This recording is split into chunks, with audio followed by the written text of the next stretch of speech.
Abre a sua Bíblia, por favor, em Atos capítulo 9, versículo 15.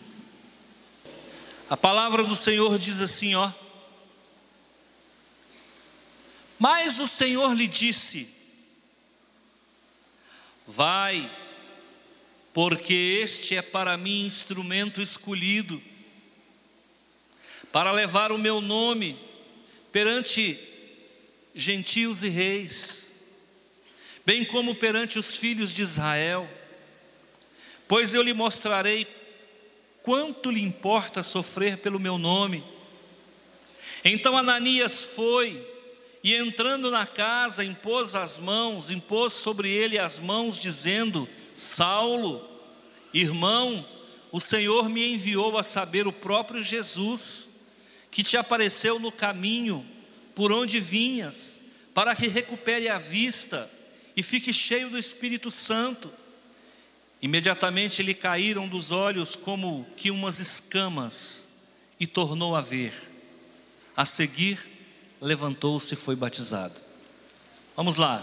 Mas o Senhor lhe disse, versículo 15: Vai, porque este é para mim um instrumento escolhido para levar o meu nome perante os gentios e reis, bem como perante os filhos de Israel, pois eu lhe mostrarei quanto lhe importa sofrer pelo meu nome. Então Ananias foi, e entrando na casa, impôs sobre ele as mãos, dizendo: Saulo, irmão, o Senhor me enviou a saber, o próprio Jesus, que te apareceu no caminho por onde vinhas, para que recuperes a vista e fique cheio do Espírito Santo. Imediatamente lhe caíram dos olhos como que umas escamas, e tornou a ver. A seguir, levantou-se e foi batizado. Amém? Eu vou falar sobre um instrumento escolhido por Deus. Eu me considero um instrumento escolhido por Deus, e eu acho que você também se considera. Sim ou não? Você é um instrumento de Deus? Sim. De manhã eu preguei sobre Isaías, capítulo 52, versículo 7, que fala assim, ó: Quão formoso são os pés sobre os montes daqueles que anunciam as boas novas. Quão formosos são os pés sobre o monte daqueles que anunciam as boas novas. A nossa igreja, na nossa fé, existe um comportamento que é o chamado lava-pés. Quem já participou de alguma cerimônia de lava-pés? Você já lavou o pé de alguém? Já lavou? Quem já lavou o pé de alguém na igreja? Levanta a mão. Qual a sensação, irmãos? Quebranta, não quebranta? Quando Jesus foi lavar o pé de Pedro, o que o Pedro fez? O meu pé não, Senhor. O que é mais humilhante? Lavar o pé de alguém ou deixar alguém lavar o seu pé? Às vezes você acha que o mais humilhante é você se ajoelhar e você lavar o pé de alguém. Irmãos, às vezes é mais humilhante você ceder o seu pé para alguém lavar. Você já imaginou eu lavando o seu pé, cheio de calo? Tem uns dedinhos que são muito feios. Quando a gente tem um pé bonito, até dá para mostrar, mas tem pé que é feio demais. Já imaginou eu me abaixando, para lavar o seu pé, Sônia? Não sei se o seu pé é bonito, se é feio, mas suponhamos que eu vou lavar o pé da Sônia. Gesiane, já imaginou eu me ajoelhando para lavar o seu pé? Você vai se sentir constrangida. Sabe o que é isso, irmãos? Isso é Bíblia. É a palavra de Deus que nos ensina. Agora a Bíblia está dizendo: quão formosos são os pés sobre o monte daqueles que anunciam o Evangelho. A gente não dá valor no pé de ninguém, né? Mas Deus está dizendo que quem prega o Evangelho tem os pés lindos. Aquilo que ninguém dá valor, o Senhor valoriza.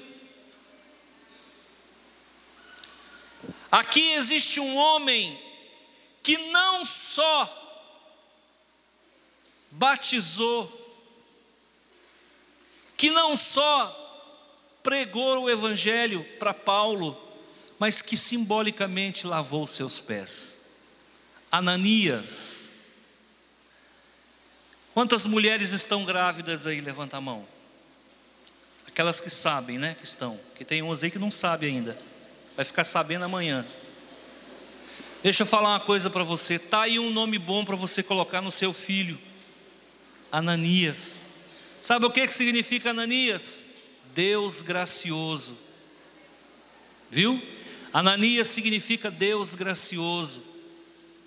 Deus misericordioso. Então você que estava querendo escolher um nome para o seu filho, eu estou sugerindo Ananias. Ananias, segundo consta a tradição, foi um dos 70 que Jesus escolheu e enviou para pregar o Evangelho. Lembra quando Jesus mandou de 2 em 2, em Lucas capítulo 1? Lá em Lucas, perdão, que Deus manda que as pessoas fossem de 2 em 2 pregar o Evangelho. Segundo a tradição, um dos que foram pregar o Evangelho enviado por Jesus foi Ananias. Ananias morava em Damasco. E ele foi a uma rua que o Espírito Santo mandou. Como é que se chama a rua? Quem está ligado na leitura? Rua Direita. Essa rua existe até hoje em Damasco. Quer dizer, existia, né? Porque com essa guerra aí, não sei se sobrou alguma coisa lá. Mas até pouco tempo atrás, a Rua Direita ainda existia. Essa rua tem no mínimo 2000 anos. E o Espírito Santo, aliás, a pessoa de Jesus, comissiona Ananias, dizendo: vai à Rua Direita, na casa do Judas. Lá tem um homem chamado Saulo, apelidado de Tarso. Ananias falou: não, esse cara é perigoso, persona non grata. Esse homem é hostil, ele é o verdugo dos crentes, eu não vou não. Jesus então brada dizendo, diz o seguinte: vai, porque este é para mim um instrumento escolhido. Quantas pessoas estão ainda no pecado e são instrumentos escolhidos por Deus, mas falta quem vai, falta quem se dispõe a ir. Isaías disse o que? Eis-me aqui, envia-me a mim. E você diz o que? Lá no teu trabalho existem pessoas que são instrumentos escolhidos por Deus. Vai, porque é um instrumento de Deus. Você precisa pregar o Evangelho. Amém? Você precisa pregar o Evangelho. Se Ananias não tivesse ido, Deus não seria gracioso. Se Ananias não tivesse saído da sua casa, talvez o Evangelho não tivesse chegado aqui em Rio Verde. A palavra do Senhor diz assim: vai, porque este é para mim instrumento. Irmãos, como eu queria ter nascido num lar evangélico. Eu não tive o privilégio. Quem nasceu em lar evangélico aqui, levanta a mão. Ah, mas vocês ganharam na Mega Sena, gente. Quem é filho de pastor aqui, já nasceu filho de pastor? Olha lá que maravilha, irmão. Irmão, dá um glória a Deus aí. Quem mais aqui? A Mariana, cadê a Mariana? Filha de pastor, ah, que maravilha. Aí, filho de pastor também. Meu filho do céu, o céu riu para o céu aí. Que maravilha! Quem é que nasceu filho de macumbeiro aí? Filho de telecô, quem nasceu filho de telecô aí? Pois é, irmão, nem todo mundo tem a mesma sorte que você teve. Deixa eu falar uma coisa para você. Muitas vezes, o escolhido de Deus não é quem nasce num berço evangélico. O escolhido de Deus é quem nasce lá no charco, lá na lama, mas alguém tem que sujar a bota. Alguém vai ter que atolar os pés, porque tem muito novilho atolado na lama. Tem muita novilha de Jesus atolada na lama. Alguém vai ter que ir lá.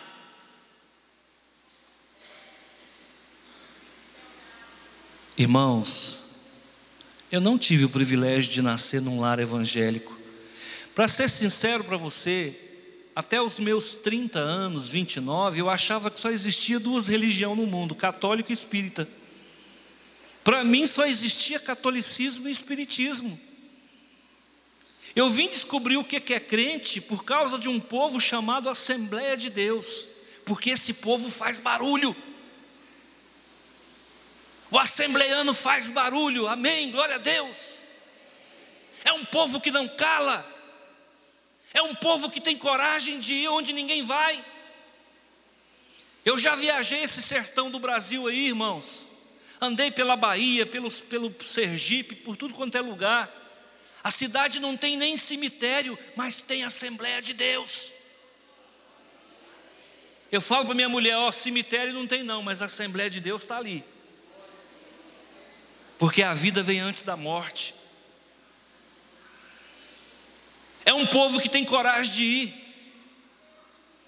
É uma pessoa que põe a Bíblia debaixo do braço e vai, porque tem instrumento escolhido lá no sertão do Cariri. Deus tem instrumento escolhido em qualquer parte do mundo.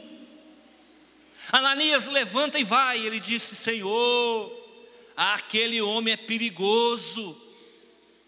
Quem falou para você que Deus só chama santo? Deus chama pecador também.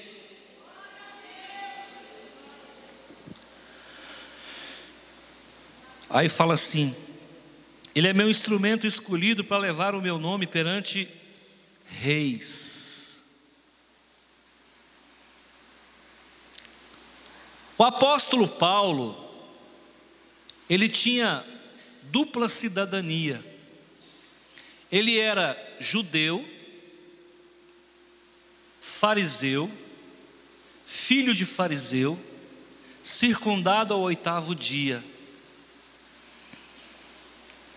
Paulo, ele também era romano. Por isso que ele não foi crucificado. Paulo era para ter sido crucificado, mas o romano não podia ser crucificado.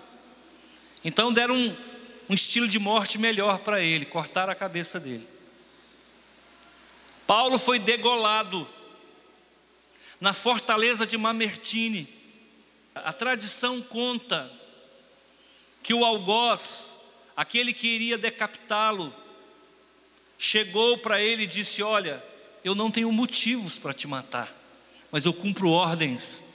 Eu sou um soldado, eu cumpro ordens e eu vim aqui para cortar sua cabeça. A história conta que Paulo olhou para ele e disse: faça o teu serviço. Aí o soldado mandou ele colocar a cabeça sobre uma pedra. Quando Paulo colocou a cabeça sobre a pedra, a tradição conta que quando o soldado levantou a espada, que foi descer a espada, o soldado não conseguia descer a espada. Paulo olhou para ele e falou: cumpra o seu trabalho, soldado. Com muito custo, o soldado cortou a cabeça de Paulo. Quando a cabeça rolou da pedra, ela caiu no chão e quicou 3 vezes, como se fosse uma bola. Ela bateu, subiu, bateu, subiu, bateu, subiu. Naquele lugar onde a cabeça quicou 3 vezes, conta a história que nasceu uma mina de água, e até hoje jorra a água daquele lugar.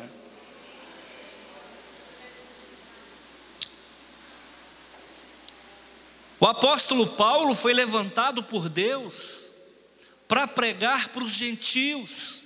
Quem são os gentios? Somos nós. Se não fosse a vida desse homem, nós não estávamos aqui. O apóstolo Paulo foi levantado para pregar para os Césares. O apóstolo Paulo pregou para os governadores, ele pregou para os imperadores, ele pregou para os magistrados, para os doutores da lei. Ele era um instrumento escolhido por Deus. Agora deixa eu dizer uma coisa para você. Talvez você não seja um instrumento escolhido para pregar para os grandes, mas talvez você vai pregar para alguém que fará esse trabalho. Não deixe de pregar o Evangelho, não deixe de falar de Jesus, não deixe de viver o amor de Deus.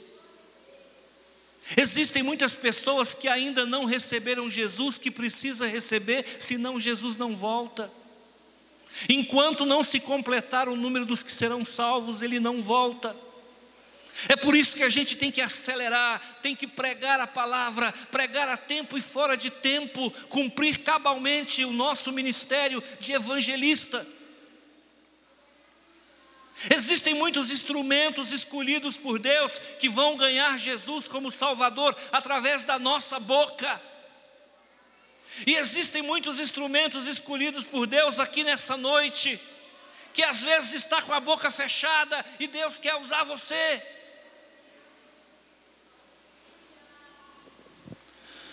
Vai, porque este é para mim instrumento escolhido para levar o meu nome aos gentios, bem como perante os filhos de Israel. Irmãos, às vezes eu fico olhando para o meu ministério. Eu sou um evangelista, eu sou um ganhador de almas, mas eu também tenho habilidade para cuidar das almas que eu ganho. Talvez não seja um expert, mas eu sou habilidoso nisso também. Agora, nós vamos pregar, não é só para quem não conhece Jesus, não. Nós também vamos pregar para quem é de Jesus já. Tem muita gente que veio de outra igreja, que está aqui e que estava mal alimentado, que estava mal cuidado. E não confunda cuidado com bajulação. Eu não tenho que bajular você para você ficar aqui, não. Eu tenho que alimentar você na palavra para você voltar semana que vem. O alimento que o Senhor colocar na minha boca e eu entregar para você tem que ser suficiente para cuidar de você durante a semana. Você não pode ficar desnutrido na quarta. Esse alimento que é pregado aqui tem que te alimentar até domingo. No mínimo até domingo. Então deixa eu falar uma coisa para você. Nós vamos pregar para quem não é de Jesus e para quem é de Jesus. Um dia o Senhor mostrou para mim essa igreja como uma grande arca. Eu fechei meus olhos e eu vi uma grande arca. Não foi um Titanic não, foi uma grande arca. E aí eu fiquei olhando com os olhos espirituais e eu falei: Senhor, o que significa? Ele disse: virão muitas pessoas de muitas igrejas para entrar nessa arca. E essa arca é o seu ministério. Virão pessoas de muitas igrejas, pessoas desnutridas, mal alimentadas, pessoas mal cuidadas. Então, queridos, eu quero que você entenda que a nossa missão não é só pregar para quem não é crente, mas é para pregar também para quem é crente.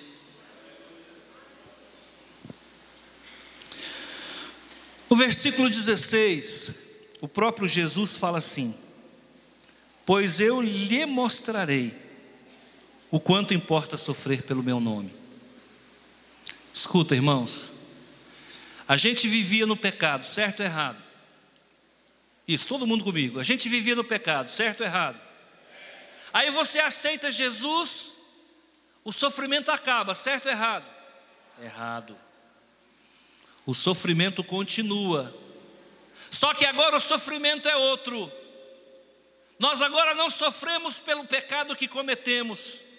mas sofremos porque agora nós somos portadores da unção de Deus, porque agora o nosso ministério é o ministério de Cristo, porque agora nós vamos sofrer críticas, porque agora vão jogar pedra em nós, porque agora vão nos julgar, porque agora vão nos chicotear, porque agora não vão nos compreender. Então o sofrimento agora é um sofrimento benigno, e a dor que nós sentimos na nossa carne é a mesma que Jesus sentiu por todos nós. Vai lá visitar o Paulo, vai lá visitar o Saulo, porque eu vou mostrar para ele o quanto importa sofrer pelo meu nome. Irmãos, e há 20 e poucos anos eu tenho conhecido o que é sofrer pelo nome de Jesus. Quando eu aceitei Jesus, eu perdi meus amigos. Ninguém queria ser meu amigo, porque eu fiquei chato. Quando eu aceitei Jesus, eu parei de beber. Quando eu aceitei Jesus, eu parei de jogar. Quando eu aceitei Jesus, eu parei de fazer muita coisa que os meus amigos faziam. Eu fiquei chato. Isso é sofrer pelo nome de Jesus. É sofrer o escárnio, é sofrer o abandono dos falsos amigos, é sofrer a incompreensão, é viver uma vida até certo ponto antissocial. Isso é sofrer por Jesus. Vale a pena ou não? Vale a pena. Vale a pena. É melhor sofrer assim do que sofrer as consequências do pecado que nós sofríamos antes. Amém? Então Ananias foi, no versículo 17, e entrando na casa, impôs sobre ele as mãos, dizendo: Saulo, irmão, o Senhor me enviou a saber, o próprio Jesus, que te apareceu no caminho por onde vinhas, para que recupere a vista e fique cheio do Espírito Santo. Quando você anuncia o Evangelho para alguém, o que você está levando para a pessoa? O Espírito Santo. Toda vez que você prega o Evangelho para alguém, o que você está levando para essa pessoa? O Espírito Santo. Quem já recebeu Jesus no coração, já tem o Espírito Santo. Pastor, eu recebi Jesus, mas ainda não falo em línguas. Você já tem o Espírito Santo. Você não tem o dom de línguas, mas você já tem o Espírito Santo. Todo aquele que recebe Jesus, ouve a palavra, recebe, ele está recebendo o Espírito Santo sobre a sua vida. E Paulo fica cheio do Espírito Santo. A Bíblia não fala, mas nós sabemos que Paulo falava em línguas, porque ele confessa isso em 1 Coríntios. Acredito eu que nesse momento talvez Paulo recebeu o dom de línguas, a glossolalia, talvez foi nesse momento que ele recebeu. Junto com o enchimento do Espírito, ele possa ter recebido o dom de línguas, sim ou não? Sim ou não? Porque há casos na Bíblia de gente que recebeu o enchimento do Espírito Santo e não recebeu o dom de línguas. No versículo 18: imediatamente lhe caíram dos olhos como que umas escamas e tornou a ver. Irmãos, essas escamas que Paulo tinha não era do pecado. Alguém pode pensar assim: Paulo era um pecador. Irmãos, não era. Você sabe qual que era o pecado dele? Matar por amor a Deus. Paulo matou por amor a Deus. Moisés matou por amor a Deus. Tem muita gente aí que acha que matando os inimigos está fazendo um favor para Deus. As escamas que a Bíblia está falando aqui, não é porque Paulo era um pecador, é porque Paulo era um fariseu, e o farisaísmo foi reprovado por Deus. Tem muitas religiões hoje em dia que foram reprovadas por Deus. E a religião, irmãos, quando ela não vem do céu, ela cria uma carapaça que impede as pessoas de verem a verdade. A pessoa só vê aquilo que a religião quer que ela veja. É por isso que eu falo, irmãos, a salvação não está em religião, a salvação não está em placa de igreja. Escuta, tem gente que vai morar com Deus que nunca pôs o pé dentro de uma igreja. Tem gente que vai morar com Deus que nunca pôs um pé dentro de uma igreja. A salvação não está na igreja, tira isso da sua cabeça. Tem muita gente perseguido por igreja. Tem muita igreja amaldiçoando pessoas.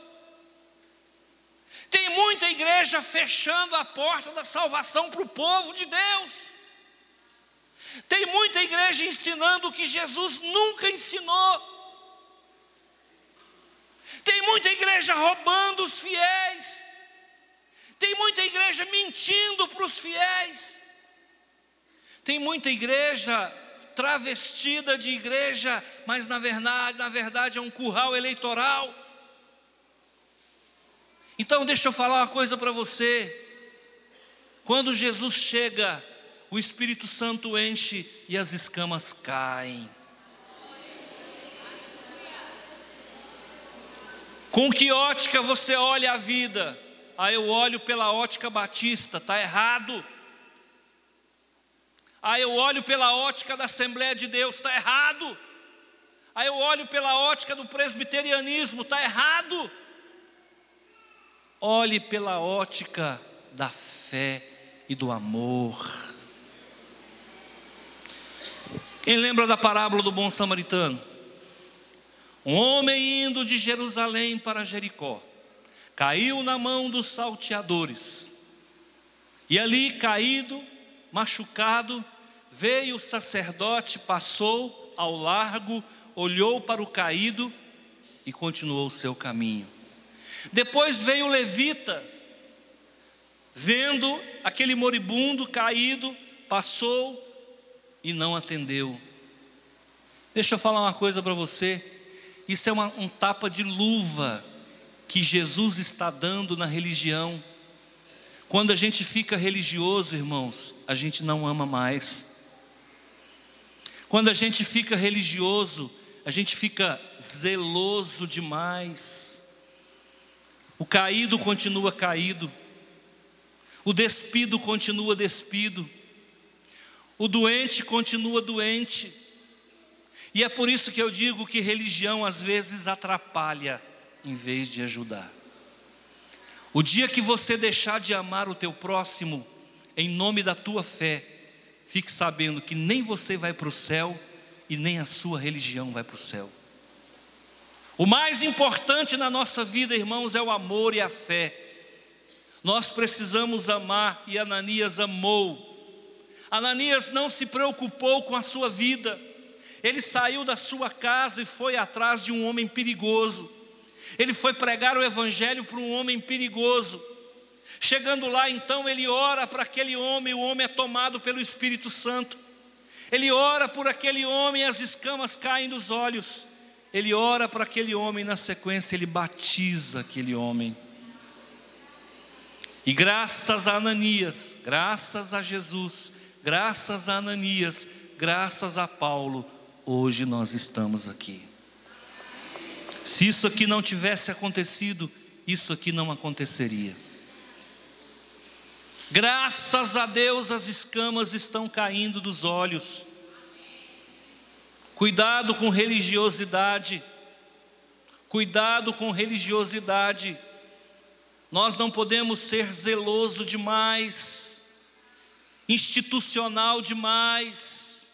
Orgulho institucional não é de Deus. Fariseu era institucional. Saduceu era institucional. E eu conheço muitas religiões aí que pregam o orgulho institucional. Isso não é de Deus.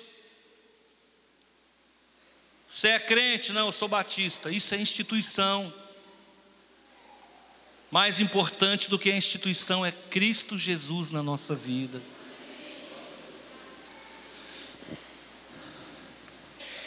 Olha o versículo 18: imediatamente lhe caíram dos olhos como que umas escamas, e tornou a ver. Veja. Deus quer que você veja. E tornou a ver, a seguir levantou-se e foi batizado. Para batizar tem que levantar. Quando você chega na igreja, você chega caído.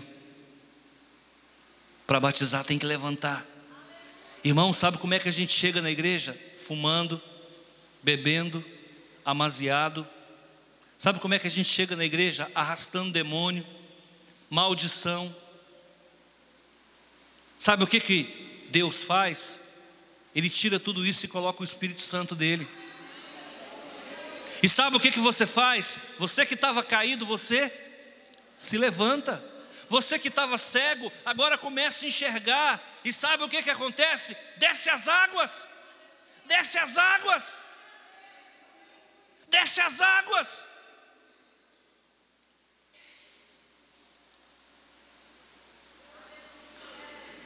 Pastor, eu sou crente, mas eu não sou batizado.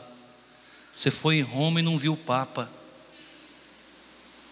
Irmão, se eu for, eu não sou católico não, mas se eu for em Roma, eu quero ver o Francisco.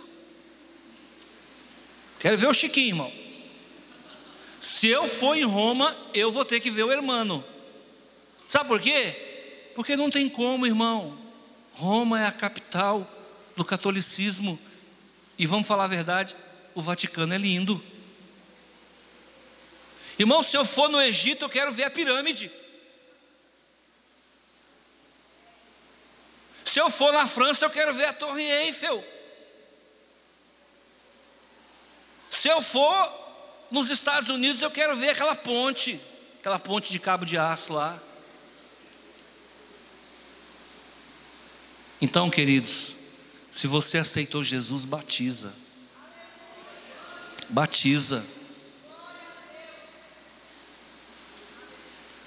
Um dia eu chamei o irmão para batizar. Falei, irmão, batiza. Não estou preparado. Passava um tempo, irmão, vamos batizar. Não estou preparado. Passou mais um tempo, irmão, vamos batizar. Não estou preparado. Eu falei, irmão, larga essa cachaça infeliz. Porque o que impede a pessoa de batizar? Ou é adultério, ou é cachaça, ou é jogo, ou é cigarro. O que impede a pessoa de batizar? Abandona o pecado. Abandona o pecado. No céu não entra pecado. Você já fumou tudo que tinha direito, irmão. Você já bebeu tudo que tinha direito. Você já namorou tudo que tinha direito. Chega, tá bom. Que namoração é essa? Quem que aguenta um trem desse, gente? É hora de mudar de vida. É hora de consertar a vida. É hora de deixar a escama cair. E quem é que vai fazer isso? É o bisturi de Deus. Quem é que vai tirar a escama? O bisturi de Jeová. Pastor, quem que é o bisturi de Jeová? É a palavra. É a espada do Espírito. Mais cortante do que qualquer espada de 2 gumes. Apta para discernir pensamento, separar ossos de medula. Então, queridos, recebe essa palavra no seu coração. Você é instrumento escolhido de Deus. Você é instrumento escolhido de Deus. Amém? Quem recebe essa palavra no coração? Você vai pregar Jesus essa semana para quem? Para alguém. Pregue Jesus para alguém. Eu deixo essa palavra para você nessa noite. Que o Senhor renove a tua força. Que o Senhor afie a tua língua. Que o Senhor coloque as palavras dele no teu coração, porque essa semana é semana de ganhar gente para Jesus. Essa semana é semana de você ganhar gente para Jesus.